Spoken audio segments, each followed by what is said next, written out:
सारे शहर में एक नई चर्चा छिड़ी हुई है कि साहब ये आर्य समाज मंदिर का विवाद क्या है। तो मैं आप सबके सामने एक बात क्लियर कह रहा हूँ, आप आर्य समाज का इतिहास उठा के देखिए। आर्य समाज में कहीं मूर्ति पूजा नहीं होती है और जहाँ मूर्ति नहीं होती है वो मंदिर नहीं हो सकता। पहला तो ये आप क्लियर कर लें कि आर्य समाज है, आर्य समाज मंदिर नहीं है। वहाँ यज्ञशाला में हवन होता है, आर्य समाज है, हमेशा से आर्य समाज ही था, ऑन रिकॉर्ड आर्य समाज है। आर्य समाज के नाम से पंजाब नेशनल बैंक में खाता है जो वर्तमान में चल रहा है। उससे पहले वो खाता ओबीसी में था, ओबीसी पंजाब नेशनल बैंक में मर्ज हो गई। तो आप कोई भी साथी जो अगर आप चाहें तो आपको खाता नंबर दे देंगे, आप खाता नंबर कंफर्मेशन कर लेना पंजाब नेशनल बैंक में। उसी खाते में आर्य समाज की जितनी दुकानें हैं उनका किराया जमा होता है, ऑनलाइन चेक भी जो है उसी में जमा होता है, कैश भी उसी में जमा होता है, ऑनलाइन ट्रांजेक्शन भी उसी में होती है। अगर लोगों के द्वारा कोई चंदा चिट आ रहा है या किसी भी प्रकार का लेन देन किया जा रहा है तो वो पंजाब नेशनल बैंक के खाते में आर्य समाज के खाते के थ्रू होता है। एक बात। दूसरी बात, आर्य समाज मंदिर का दावा जो करने वाले लोग हैं उन्होंने 19 जून 2024 को आर्य समाज मंदिर के नाम से खाता खुलवाया है यूको बैंक में। अब आपको एक इंटरेस्टेड चीज बता रहा हूं, उस यूको बैंक में अभी 23 फरवरी को, इसी 23 फरवरी को उन्होंने 1 लाख रुपए की एक ट्रांजेक्शन की है, 1 लाख रुपए की। वो क्यों की है? क्योंकि ये मुद्दा चल रहा है कि देवस्थान विभाग ने जो ट्रस्ट का रजिस्ट्रेशन किया था वो विधि विरुद्ध है और वो गलत है, उसके खाता का संचालन नहीं है। इसलिए उसको दिखाने के लिए 1 लाख रुपए की एक ट्रांजेक्शन की है। किससे की है? महर्षि दयानंद सेवा आश्रम। महर्षि दयानंद सेवा आश्रम के नाम से एक नेफ्ट हुआ है। वो आश्रम कहाँ है, किसने किया है, किसने नहीं। 3 दिन पहले वो पैसा जमा होता है, 3 दिन के बाद 3 किस्तों में अलग अलग वो पैसा निकल जाता है। 1 लाख रुपए खाता साफ है उनका। आर्य समाज का खाता भी वर्तमान में, क्योंकि पुष्पलता प्रधान थी और वीरेंद्र सोनी उसका कोषाध्यक्ष था, उसकी चेक बुक, उसकी पासबुक सारी की सारी जो उनके पास है। और 5 दिसंबर 2024 को अगर वो आर्य समाज मंदिर के पदाधिकारी थे तो 5 दिसंबर 24 को आर्य समाज के खाते से उन्होंने 80,000 कैसे विड्रॉ किए। आर्य समाज, जितने भी राजस्थान में आर्य समाज है उन सब की संचालन की जिम्मेवारी जो है वो आर्य प्रतिनिधि सभा राजस्थान जयपुर की है, जो कोऑपरेटिव एक्ट में रजिस्टर्ड है 1896 से।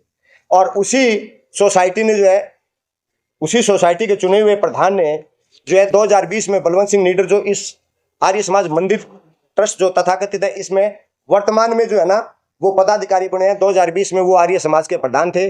और आर्य समाज की 2023 और 24 की जो रसीदें कटी हुई है, जो चेक दिया हुआ है या जो कैश हुआ है, जो कुछ भी हुआ है वो जो है बलवंत सिंह नीडर की रसीदें काटी हुई है, सुरेंद्र बेनीवाल की नहीं काटी हुई है। तो बलवंत सिंह नीडर अगर आर्य समाज मंदिर का प्रधान है या आर्य समाज मंदिर का पदाधिकारी है तो आर्य समाज की रसीद कैसे काट सकता है? तो आप क्लियर कर लें साहब, कोई मकसद नहीं है, एक सूत्री मकसद है। आर्य समाज की जब उनकी कार्यकारिणी छिन गई, नई कार्यकारिणी बन गई, तो उन्होंने उस कार्यकारिणी को रिकॉर्ड देने की बजाय एक नया फंडा खड़ा कर दिया कि साहब ये आर्य समाज मंदिर ट्रस्ट है। आर्य समाज मंदिर ट्रस्ट कहीं नहीं है। आपके सामने एक रसीद दे रहा हूँ 24/3/2080 की, 24/3/2080 की सोनी क्लाथ स्टोर है, किसके नाम से? आर्य समाज हनुमानगढ़ के नाम से। और मैं कह रहा हूं अभी आप लोगों को बता दूं, एडिशनल एसपी साहब के पास जांच चल रही है। उस जांच में आर्य समाज ने अपना पक्ष रखा है। आर्य समाज मंदिर के नाम से जो दावा करने वाले उन्होंने पक्ष रखा है। आर्य समाज के 5 प्रधानों ने वह एफिडेविट दिए हैं। मेरे से पहले जो 5 प्रधान उन्होंने एफिडेविट दिए हैं और अपना स्टेटमेंट दिया कि साहब ये आर्य समाज था, हम फला फला कार्यकाल में 1967 से लेकर 2007 तक, 1967 से लेकर 2007 तक जितने भी प्रधान है उन सब प्रधानों की सूची दी है। वो मुझे आर्य समाज मंदिर वाले 1967 से लेके जो है वो आज तक के प्रधानों की सूची दे दे, सार्वजनिक कर दें। एक बिल्कुल क्लियर कट मंशा है साहब है। और कब्जे के लिए आपको बताया था न उनके, बल्कि एक आर्य समाज के कैंपस पर, बल्कि बाल विकास पर भी कब्जा करना चाहते हैं। आप वीडियो देखें, प्लीज वीडियो देखें। एक शहर का चुना हुआ जनप्रतिनिधि जो कहता है मैं जनप्रतिनिधि हूं, नवंबर के महीने में, इसी साल 24 नवंबर के महीने, नवंबर 24 में रात की 4 बजे बाल विकास स्कूल पे कब्जा कर रहा है। उसका वीडियो देखिए, आपके सामने देखिए, सीसीटीवी फुटेज है।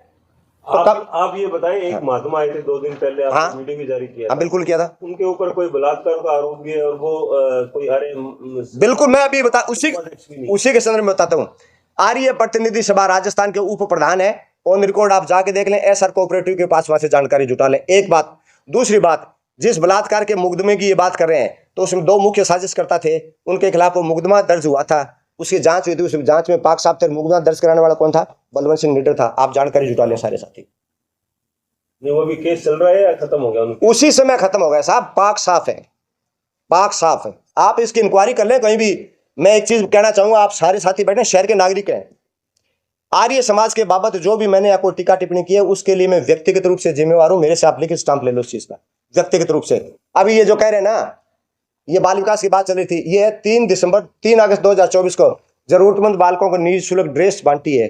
तो साहब अगर स्कूल ही नहीं है, चल ही नहीं रहा है, 15 अगस्त का जश्न हुआ है, उसके बाद अक्टूबर में जश्न हो रहा है, कहानी कहाँ है? कहानी ये साहब ये चाहते थे कि भाई हम गुंडागर्दी करके शहर में।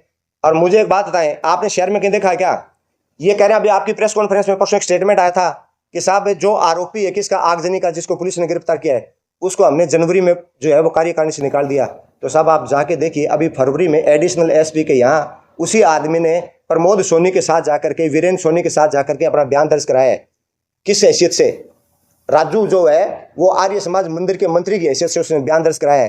तो अगर उसको मंत्री के हटा दिया है तो क्या देवस्थान विभाग में उसमें जानकारी दी है? क्या आप जानकारी कर लो। जिस देवस्थान विभाग के नाम से वो प्रोपेगेंडा रच रहे हैं, उस देवस्थान विभाग में जानकारी दी है क्या? और आपकी जानकारी लेकर और बता दूं मैं, देवस्थान विभाग में इस ट्रस्ट के खिलाफ धारा 38 में कार्रवाई शुरू हो चुकी है। और इसके उदयपुर जो हेड ऑफिस है देवस्थान विभाग का, उसमें उस ट्रस्ट संस्था के रजिस्ट्रेशन की कार्रवाई शुरू कर दी गई है। साहब मैं आपको फिर बता रहा हूँ, ये मेरी व्यक्तिगत संपत्ति नहीं है, और आपके शहरवासियों के आशीर्वाद से ये संपत्ति और ये मुद्दा बहुत दिनों में जल्दी सलझ जाएगा। इसके बाद आपको आर्य समाज एक बार फिर जो है वो परचम लहराता दिखेगा।